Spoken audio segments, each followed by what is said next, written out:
प्राकृतिक संसाधनों का विदाउट एनी एक्सट्रेनियस कंसिडरेशंस पारदर्शी आवंटन सरकार की प्राथमिकता है।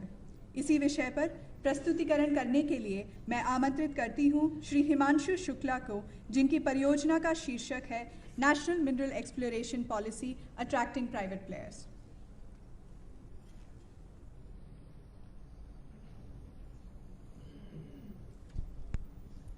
नमस्कार, मेरे प्रोजेक्ट का विषय है कि नेशनल मिनरल एक्सप्लोरेशन पॉलिसी के अंतर्गत प्राइवेट सेक्टर को मिनरल एक्सप्लोरेशन के लिए किस प्रकार से आकर्षित किया जाए।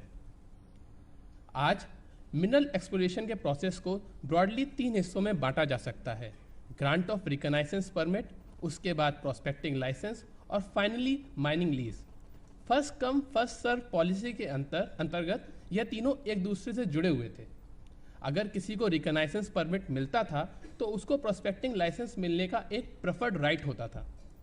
परंतु अब भारत सरकार ने यह निर्णय लिया है कि भविष्य में जितने भी नेचुरल रिसोर्सेज का आवंटन होगा वो ऑक्शन जैसी ट्रांसपेरेंट प्रक्रिया के तहत ही होगा। इसके लिए MMDR एक्ट लाया गया है। इस एक्ट के अंतर्गत कुछ अच्छे कारणों के कारण यह लिंक तोड़ दिया गया है। आज की डेट में अगर किसी को रिकॉग्नाइजेंस परमिट मिलता है तो इसकी कोई गारंटी नहीं है कि उसको माइनिंग लीज भी मिलेगी। इससे एक समस्या उत्पन्न हो गई है कि एक्सप्लोरेशन के क्षेत्र में प्राइवेट सेक्टर को कोई इंसेंटिव नहीं है एक्सप्लोरेशन करने का, इसलिए वो थोड़ा सा झिझक रहे हैं इस सेक्टर में आने से। इसके बैकग्राउंड में हमें यह प्रोजेक्ट दिया गया था जिसमें हमें ऑल्टरनेट मॉडल्स तैयार करने थे प्राइवेट प्लेयर्स को अट्रैक्ट करने के लिए।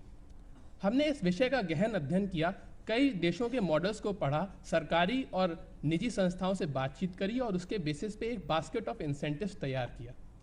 हमारा पहला प्रपोजल यह है कि यह जो लिंक टूट गया है उसको एक नई तरीके से जोड़ दिया जाए। हम चाहते हैं कि अगर सरकार ऑक्शन के लिए एक्सप्लोरर के डाटा को यूज़ करता है तो ऑक्शन से आने वाली कमाई का एक हिस्सा उस एक्सप्लोरर को दिया जाए। यह 2 तरीके से किया जा सकता है। पहला कि जिसको माइनिंग लीज मिली है वह खुद एक्सप्लोरर को एक attractive amount they depending upon the value of the reserve. दूसरा, सरकार एक्सप्लोरर को एक शेयर दे ऑक्शन की अर्निंग्स का। इसमें महत्वपूर्ण बात यह है कि यह राइट्स ट्रांसफरेबल होने चाहिए। हमारा दूसरा प्रपोजल है कि हम भारत में फ्लो थ्रू शेयर मैकेनिज्म लाना चाहते हैं। यह ऑस्ट्रेलिया और कनाडा में काफ़ी ज़्यादा प्रचलित है। इसमें लिस्टेड एक्सप्लोरेशन कंपनीज में निवेश करने पर निवेशकों को एक टैक्स रिबेट मिलता है। अगर हम यह मैकेनिज्म लाएंगे तो हम माइनिंग सेक्टर में स्टार्टअप्स को बूस्ट कर सकते हैं। मेरा तीसरा प्रपोजल यह है कि हमारे पास आज बहुत सारा डेटा है, हमें यह डेटा पब्लिक डोमेन में फ्रीली अवेलेबल करा देना चाहिए। परंतु इसको करने के लिए मिनिस्ट्री ऑफ डिफेंस के कुछ सर्कुलर्स में बदलाव लाने की आवश्यकता है। चौथा, हम चाहते हैं कि एक्सप्लोरेशन डेटा के ट्रेड को बहुत ही आसान बना दिया जाए। एक रिपोर्टिंग डेटा फॉर्मेट बनाया जाए जिसको सरकारी संस्था सत्यापित करेगी और उसके बाद उसका ट्रेड आसान हो जाएगा। इस स्टेप को करने से माइनिंग सेक्टर में ईज ऑफ डूइंग बिजनेस को काफ़ी बढ़ावा मिलेगा।